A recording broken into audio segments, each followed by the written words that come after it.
So this comes from Steve Chandler, and I've mentioned him before in my works. And John and I worked with Steve. So Steve was the master. He's the godfather of coaching. So he came and he worked with us at our former employer.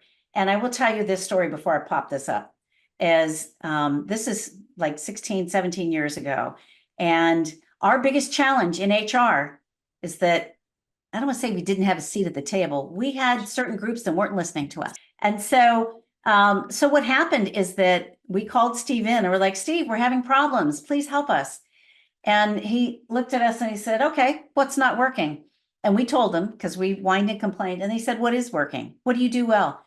And we wrote all the good things we're doing. He goes, you know what? Just do that. Do the things you do well. And what was interesting is that all of a sudden our upset about what wasn't working disappeared.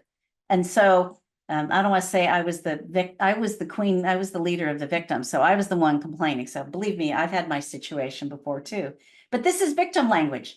I'm a victim of circumstances. I come from a weak stance. Everybody else's fault. I get through things. I should. And we call that having intention deficit disorder. So that's having no intention, just letting life happen. And then they complain about life happens. And then why does this always happen to me? But if you energetically have an intention about how you want something to move forward, about who you want to connect with, about what you want to do and your goals, you're energetically putting it out there into the universe. And so it's like, okay, because the more you talk about the victim stuff, you actually get more of that. So here's owner language. I take 100% responsibility for my life.